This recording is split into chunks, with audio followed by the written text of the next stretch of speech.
Salut à toutes et à tous les amis, j'espère que vous allez bien. Je vais partir sur un tutoriel plutôt orienté débutant pour aborder avec vous la notion d'installation d'un disque dur interne SATA sur son ordinateur. Alors petit rappel pour les débutants qui souhaiteraient installer pour la première fois un disque dur. Donc un disque dur à la base c'est un périphérique relativement sensible et fragile, toujours livré dans un sac antistatique scellé.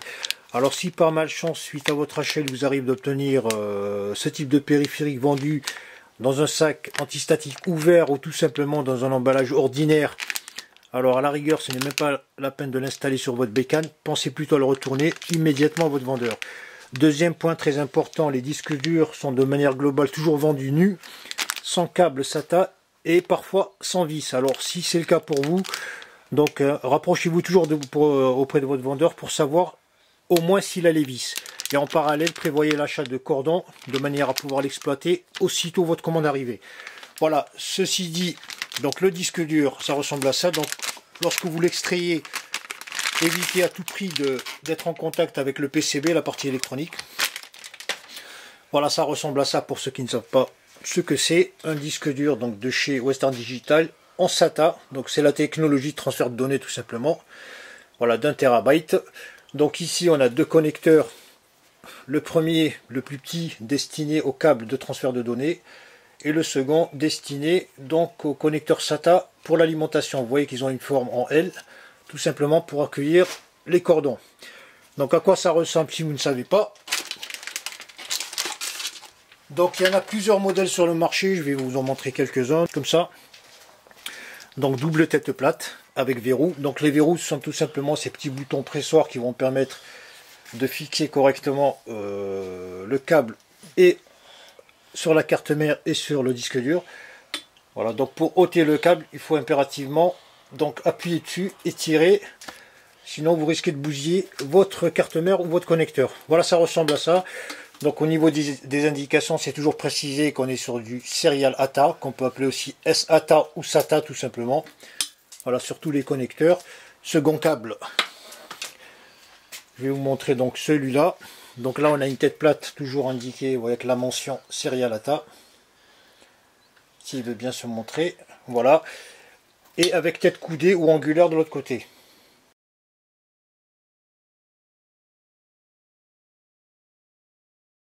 Et le troisième pour terminer.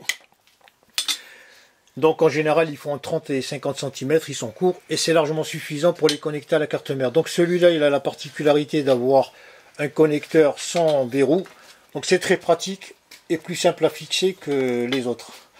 Voilà, vous voyez que c'est indiqué Serial ATA de part et d'autre du câble. Voilà, donc dans un premier temps je vais m'attarder sur la fixation.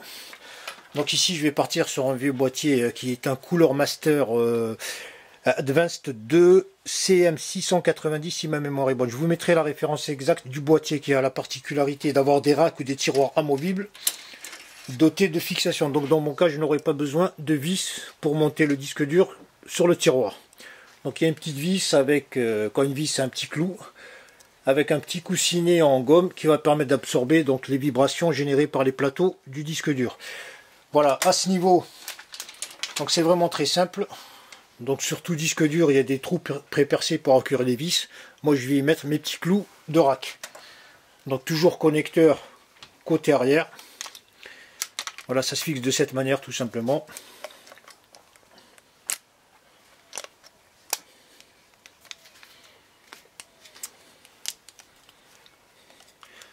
Voilà, une fois bien fixé, donc toujours bien fixer les disques durs parce que, comme je vous l'ai dit, je génère pas mal de vibrations et s'ils sont mal fixés, ça pourrait les détériorer à la longue. Voilà, une fois que c'est fait, je fais comme ça.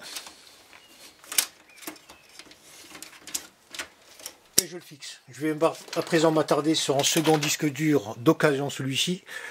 Donc qui a été prélevé sur un PC all-in-one ou tout en un. Donc je vais le recycler puisque ça fait pas mal de temps qu'il est au rebut. En notant donc le tiroir de fixation. J'enlève les 4 vis de maintien. Et je vais tout simplement le remettre dans un nouveau rack. Comme j'ai fait avec le premier. Donc la nappe, j'en ai pas besoin puisque je vais adapter de nouveaux câbles. Voilà, je le fais glisser tout simplement de cette manière. Je pose les vis.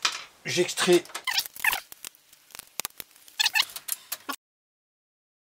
Donc les disques durs que je viens de monter, ils sont là. Donc ici fourni avec mon bloc d'alimentation qui est un Cooler Master Silent Pro M2. Il y a la particularité d'avoir, ça je vous dis ça parce qu'il y en a pas mal qui pourraient se poser la question d'où viennent les câbles d'alimentation. Donc lorsque vous achetez un bloc d'alimentation, en général, il y a pas mal de câbles qui vont vous permettre de connecter vos périphes. Dans mon cas, vous voyez qu'il y a ce type de câble en série qui permet de connecter sur un seul câble plusieurs périphériques. Donc il me reste encore un connecteur SATA d'alimentation que je vais mettre sur le premier disque dur. Voilà, tout simplement.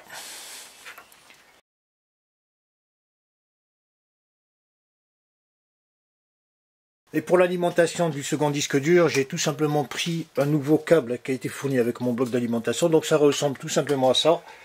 Donc câble connecteur d'alimentation en SATA. Et l'extrémité qui ira se loger dans le bloc d'alimentation. Donc c'est une broche en Molex. Et maintenant je vais m'attarder tout simplement sur les deux câbles SATA pour le transfert de données. Donc le premier ici.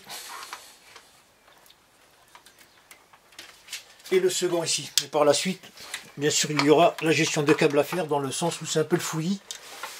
Donc il faut penser à bien gérer ces câbles. Voilà, une fois que les câbles sont connectés, on les rapatrie pour les faire passer de l'autre côté et les connecter à la carte mère et au bloc d'alimentation.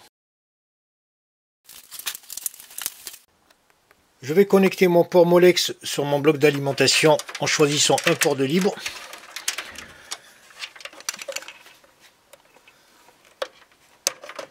Et pour terminer, relier mes deux câbles SATA à des ports SATA de libre. Alors à ce stade, si vous ne savez pas comment identifier un port SATA, c'est tout simplement indiqué sur votre carte mère, quelle qu'elle soit.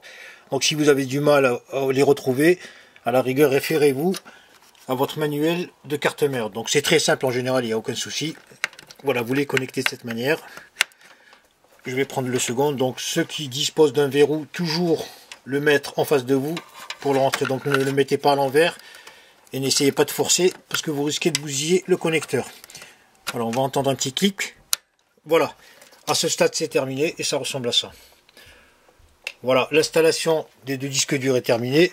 Bien sûr, avant de remettre vos panneaux de protection latéraux, vérifiez que tous les câbles sont connectés. N'oubliez pas surtout de remettre votre carte mère, votre carte graphique à l'intérieur de votre PC. Et pour terminer les amis, une fois l'installation de votre disque dur faite, n'oubliez pas d'aller faire un petit tour sur le site du constructeur de votre périphérique. Question dans un premier temps d'enregistrer le produit et au passage pour vérifier tout simplement s'il n'y a pas des pilotes pour mettre à jour votre composant. Donc vous cliquez comme dans mon cas Western Digital. En général ça se passe tout en bas, il y a pas mal de rubriques, enregistrement du produit. Donc ça prend même pas une minute, c'est très rapide. Une fois que c'est fait, vous passez à la rubrique téléchargement et vérifiez ce qui est proposé en termes de logiciel, de driver, etc.